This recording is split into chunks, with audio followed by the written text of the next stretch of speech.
Hello my dear students, good morning to all of you. Today I am going to start a new topic, that is invitation reply. This topic also covers 4 marks. ये topic है, ये भी 4 marks cover करता है, 4 marks का आता है.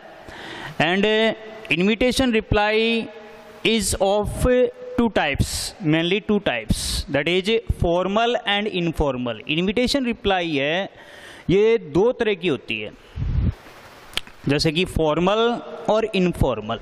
जैसे कि फॉर्मल मीन्स औपचारिक, इनफॉर्मल अनौपचारिक. एग्जाम्पल देखो, फॉर्मल का मतलब क्या होता है, इन्विटेशन कार्ड्स.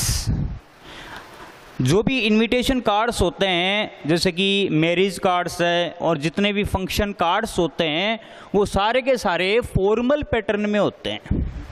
ये एक एग्जांपल है कि इनविटेशन कार्ड्स है, वो एग्जांपल किसका है, फॉर्मल पैटर्न का है. दूसरा इनफॉर्मल में क्या है, letters to friends and relatives. अपने जो फ्रेंड्स हैं और रिलेटिव्स हैं, वो सारे के सारे क्या हैं, उनको लिखे जाने वाले लेटर्स हैं, वो इनफॉर्मल लेटर्स कहलाते हैं. ओके, नेक्स्ट इनविटेशन रिप्लाई है, उसमें फॉर्मल पार्ट भी 2 तरह का होता है. It is also of 2 types. ये भी 2 तरह का होता है, जैसे कि एक्सेप्टिंग और डिक्लाइनिंग. एक्सेप्ट का मतलब देखो, हमें जाने के लिए हाँ कहना है, हाँ करने के लिए, जैसे कि हाँ कहना, एक्सेप्ट करना, उसको स्वीकार करना, स्वीकारनीय या स्वीकार है या नहीं, इसका जिक्र करना. और डिक्लाइनिंग का मतलब ना कहना. ना कहना मतलब क्या है, ना कहते हुए, ना कहते हुए. और यह है स्वीकार करते हुए. स्वीकार करते हुए, आने के लिए, फंक्शन को अटेंड करने के लिए स्वीकार करते हुए और ना कहते हुए. किसी भी कारणवश आप न जा पाओ, इसके लिए क्या है, ना कहने के लिए. ये 2 पार्ट है यहाँ पर. फिर से आप समझ लीजिएगा, इनविटेशन रिप्लाई है वो 2 तरह की होती है यहाँ पर. सबसे पहले इनविटेशन रिप्लाई को समझो. जैसे कि डिफरेंट फंक्शंस, अलग अलग तरह के जो फंक्शंस होते हैं, उन फंक्शंस के लिए फॉर्मल पैटर्न में कार्ड छपवाया जाता है और वो कार्ड दिया जाता है इनवाइट करने के लिए, आमंत्रित करने के लिए. और वो जो कार्ड का जो पैटर्न है, वो फॉर्मल पैटर्न कहलाता है. अपना कोई रिलेटिव है और वो विदेश में रहता है या दूर दराज पर रहता है, उसको अपन पर्सनली क्या है, एक लेटर लिख कर लेटर से इनवाइट करते हैं. तो वो लेटर कौन सा पैटर्न हो गया, वो इनफॉर्मल पैटर्न हो गया. इस तरह के 2 पैटर्न हुए, इनवाइट करने के लिए, आमंत्रित करने के लिए. इसमें जैसे कि फॉर्मल है, फॉर्मल जो पैटर्न है, कार्ड का जो पैटर्न है, अपन को कोई इनवाइट करता है तो यहाँ पर हम रिप्लाई देते हैं उसको कि हम आएंगे या नहीं आएंगे. इसीलिए 2 तरह की हो गई. मतलब क्या है, स्वीकार करते हुए मतलब है ये कहते हुए कि हम जरूर आएंगे, और ना कहते हुए इसका मतलब कोई यदि ज़रूरी काम है तो अपन क्या है, उसका एक रीजन बताएंगे कि हम नहीं आ सकते, इस वजह से नहीं आ सकते. ओके, तो ये 2 तरह की है. इसका मतलब फॉर्मल जो है वो 2 तरह से है, हाँ और ना कहने के लिए. अब इसके देखो मेन पॉइंट्स. हम कौन सा ले रहे हैं यहाँ पर, फॉर्मल रिप्लाई को पढ़ रहे हैं. अब यहाँ पर ये जो फॉर्मल रिप्लाई है, इसको हम पढ़ रहे हैं, इसको हम आगे बाद में पढ़ेंगे. फॉर्मल रिप्लाई के मेन पॉइंट्स, जैसे कि मुख्य बिंदु कौन कौन से होते हैं, उनको दिमाग में रखना पड़ता है एक फॉर्मल रिप्लाई देने के लिए, लिखने के लिए. Formal reply must be written in a box only. Formal reply है वो सिर्फ एक बॉक्स में ही, बॉक्स बनाकर उस बॉक्स में ही लिखनी पड़ती है, उसको बॉक्स में ही लिखा जाना चाहिए. It is written in a descriptive way. इसको वर्णनात्मक रूप में लिखा जाता है, विदाउट एड्रेसिंग एनीबडी, किसी को संबोधित न करते हुए, बिना किसी को संबोधित करते हुए इसको डिस्क्रिप्टिव वे में लिखा जाता है, वर्णनात्मक रूप में लिखा जाता है। जैसे कि सर, डियर सर, इस तरह से क्या है, डियर आपके जैसे कि मित्र का नाम, इस तरह से किसी को संबोधित नहीं किया जाता है इसमें। 2 पॉइंट। तीसरा पॉइंट देखो, it is written in third person only, इसको केवल थर्ड पर्सन में लिखा जाता है। थर्ड पर्सन का मतलब कौन सा है, देखो यहां पर एग्जाम्पल है ही, सी, दे, इस तरह से इट, नेम जैसे कि राहुल, एटसेट्रा, ये जितने भी है ये थर्ड पर्सन, इसको सिर्फ थर्ड पर्सन में ही लिखा जाता है। इसमें फर्स्ट और सेकंड पर्सन का यूज नहीं करते हैं। आगे देखो आप, it's language should be easy, इसकी जो भाषा है वो सरल होनी चाहिए, समझ में आने लायक इजी लैंग्वेज में इसको लिखा जाना चाहिए। Next, it is started with the name of the replier, इसकी शुरुआत किससे की जाती है, जैसे कि बॉक्स बना लिया और बॉक्स बनाने के बाद में इसकी शुरुआत किससे होगी, रिप्लाई देने वाले के नाम से होगी। सबसे पहले नाम किसका आएगा, देखो नाम रिप्लाई देने वाले का आएगा, वहां पर name of the replier, reply देने वाले का नाम पहले आता है। इसके बाद में देखो आप, थैंकिंग टू द इनवाइटर, इनवाइटर को धन्यवाद देते हुए, जिसने हमें आमंत्रित किया है, जिसने हमें कार्ड दिया है, उसको धन्यवाद देते हुए अपने खुद के नाम से शुरुआत करेंगे हम। Next one, it must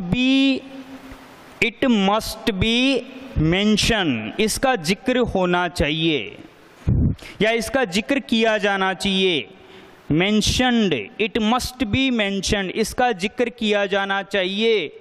whether it is acceptable और नॉट फॉर यू, आपके लिए यह स्वीकारनीय है या नहीं है, इसका जिक्र किया जाना चाहिए। इसके बाद में ये जो मेन पॉइंट्स है, देखो इन पॉइंट्स को रिमेंबर, मतलब दिमाग में रखना पड़ता है एक रिप्लाई देने के लिए। लास्ट में देखो इसका जिक्र जरूर होना चाहिए कि आप इसको स्वीकार कर रहे हो या नहीं कर रहे हो, इसका जिक्र जरूर होता है। और लास्ट में जैसे कि ग्रीटिंग वर्ड्स लिखते हैं यहाँ पर आप, बधाई स्वरूप जो भी है। देखो आगे नेक्स्ट, इसका फॉर्मेट,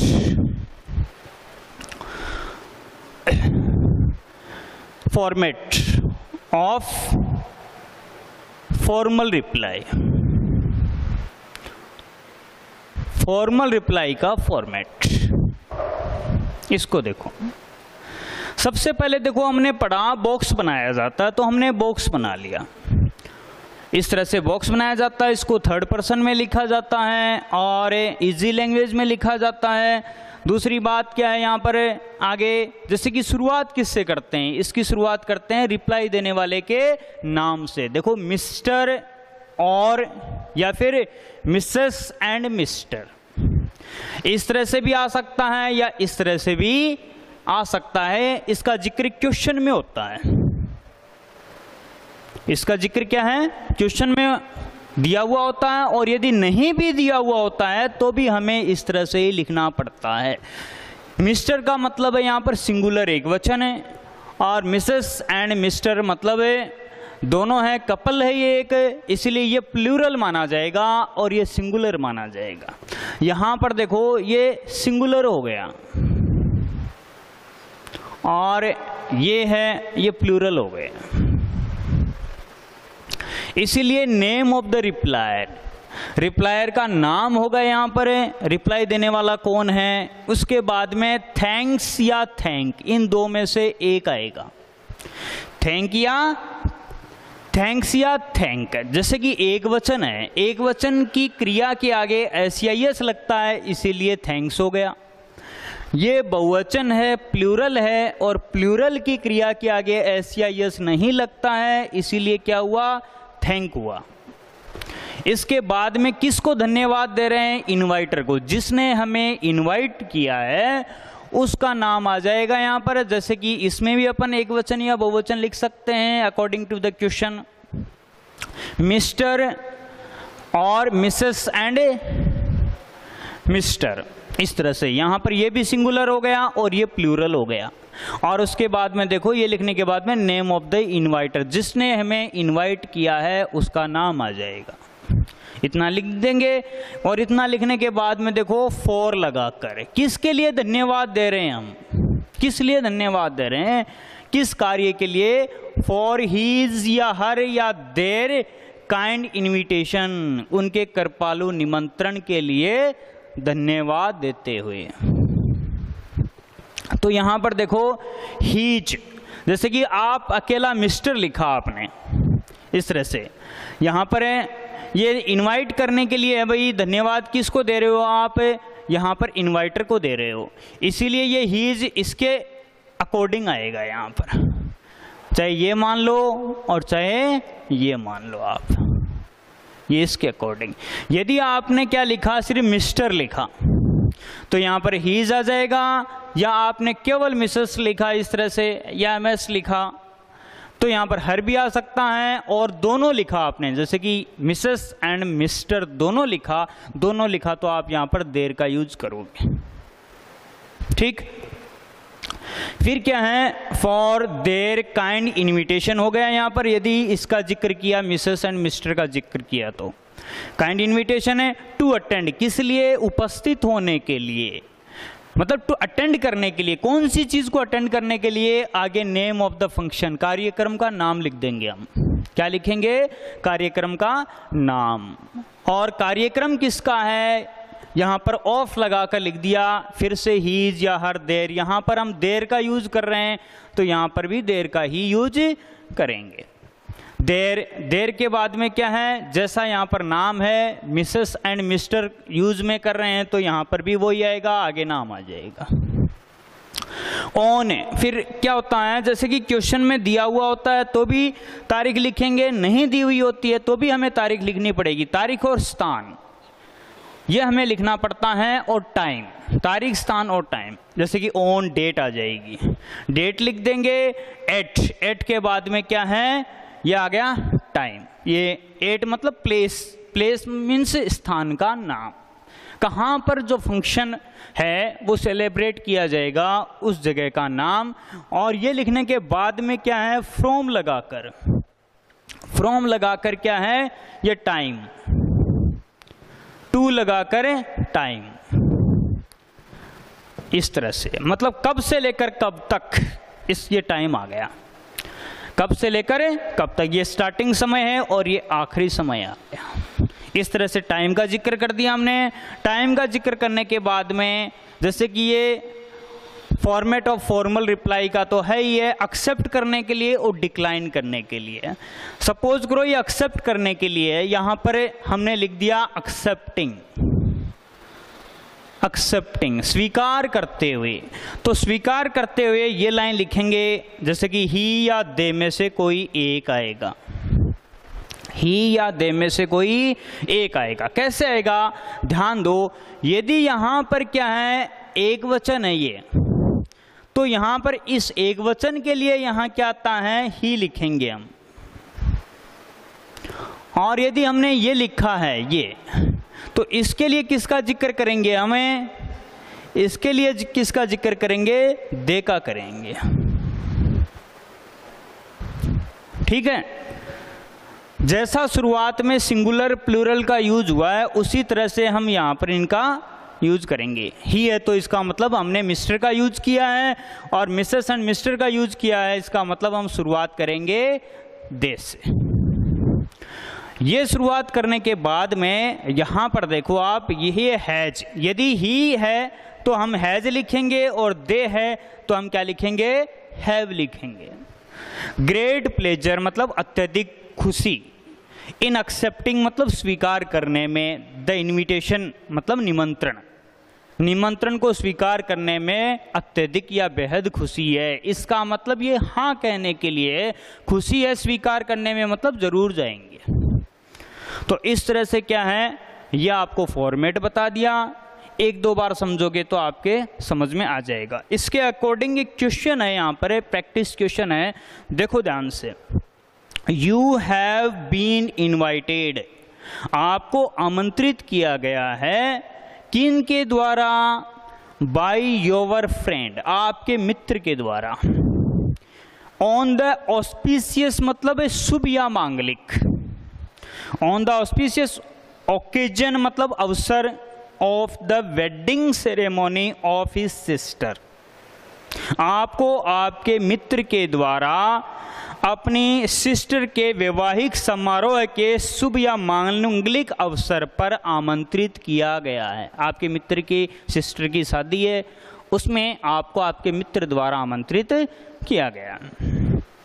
राइट, यहां पर देखो, राइट ए फॉर्मल रिप्लाई, आपको एक फॉर्मल रिप्लाई लिखनी है। फॉर्मल का मतलब ये देखो फॉर्मल है, ये बॉक्स वाला पैटर्न नहीं कि लेटर वाला पैटर्न। ये जो बॉक्स है, बॉक्स में आपको लिखना है, ये फॉर्मेट है, फॉर्मेट ऑफ फॉर्मल रिप्लाई। तो ये फॉर्मल रिप्लाई का पैटर्न है, इसके अकॉर्डिंग आपको लिखना है। तो राइट ए फॉर्मल रिप्लाई, एक फॉर्मल रिप्लाई लिखो। एक्सेप्टिंग मतलब हाँ कहते हुए, स्वीकार करते हुए। द इन्विटेशन, निमंत्रण को स्वीकार करते हुए आपको इस तरह से फॉर्मल पैटर्न में रिप्लाई देनी है, रिप्लाई लिखनी है। यहां पर एक क्वेश्चन हो गया। अब हम इसको कैसे करेंगे, आप ये देखिएगा। सबसे पहले यहां पर नाम लिखना पड़ेगा। देखो मैं इसी में क्या, इस क्वेश्चन के अकॉर्डिंग इसी में अपन प्रैक्टिस कर लेते हैं। यहां पर क्या है, देखो यहां पर हमने नाम लिख दिया। हम जैसा कि यहां पर क्या है, एक वचन ले रहे हैं, हमने लिख दिया सिर्फ एक वचन, मिस्टर राहुल, इस तरह हमने लिख दिया। अब ये एक वचन है इसीलिए यही आएगा, यहाँ थैंक्स, ये थैंक नहीं आएगा। इस तरह से मिस्टर राहुल थैंक्स। अब किसको, जैसा कि आगे हमने ये दो बहुवचन ले लिया, सपोज हम एक वचन भी ले सकते हैं, बहुवचन भी ले सकते हैं। थैंक्स यहाँ पर सपोज करो हमने बहुवचन ले लिया, मिसेस एंड मिस्टर। अब यहाँ पर नाम लिखना पड़ेगा हमें, किसको हम धन्यवाद दे रहे हैं, आमंत्रित करने वाले को। जैसे कि क्या है, विशाल, ये लिख दिया बस, मिसेस एंड मिस्टर विशाल। ये लिखने के बाद में फॉर, ये देखो यहाँ पर इस तरह से। अब फॉर है, फॉर के बाद में ये प्लूरल है इसीलिए हम देर लेंगे, देर लेंगे तो ये हमने मिटा दिया यहाँ पर, इस तरह से इसका जिक्र हमने मिटा दिया और ये इस तरह से लिख दिया। For their kind invitation to attend, attend मतलब है यहाँ name of the function, function का नाम। फंक्शन का नाम क्या है, यहाँ क्वेश्चन में देखो आप, वेडिंग सेरेमनी, वेडिंग सेरेमनी ये लिख दिया आपने। तो यहाँ लिख देंगे to attend the wedding ceremony, wedding ceremony, ceremony of his या हर। देखो देर लिया तो देर ही आएगा, हमने यहाँ पर ये मिटा दिया देर। The name of the person, किसकी है वेडिंग सेरेमनी, उनकी सिस्टर की है, तो हमने नाउन वर्ड लिखा है, तो जैसे कि नाम की जगह हमने लिख दिया सिस्टर, और सिस्टर के आगे कोमा लगाकर नाम भी लिख सकते हैं, जैसे कि क्या है संजना, ये लो नाम लिख दिया हमने। ये नाम लिखने के बाद में तारीख ऑन लगाकर डेट लिखनी पड़ेगी, ये आगे की तारीख हम देते हैं। सपोज हमने दे दी यहाँ पर मई 2020, ये डेट दे दी हमने। एट लगाकर क्या है स्थान, स्थान सपोज करो हमने लिख दिया एट देर, देर ही आएगा यहाँ पर, देर है तो यहाँ लिख दिया मैंने देर रेजिडेंस, देर रेजिडेंस, ये स्थान आ गया। और ये स्थान लिखने के बाद में फ्रॉम टाइम, टाइम लगा सकते हो आप, जैसे कि 6 PM टू ऑनवर्ड्स लगा सकते हैं, आगे का टाइम भी लिख सकते 6 PM ऑनवर्ड्स। ऑनवर्ड्स का मतलब क्या होता है, 6 बजे से लेकर 6 बजे से शुरुआत। इसके बाद में देखो लास्ट में, जैसे कि हमने ये एक वचन है तो एक वचन की जगह ही लिखेंगे हम, ये दे को मिटा दिया हमने, इस दे को हमने क्या किया, मिटा दिया। ही और ये हैज ही है तो हैज आएगा, हमने यहाँ पर हैव को मिटा दिया। He has great pleasure in accepting the invitation. इस तरह से ये एक आंसर हो गया। ये जो क्वेश्चन है उसका इसका आंसर हो गया, ये आंसर हो गया। इस तरह से आपको क्या है, अभ्यास करना है। Okay, thanks.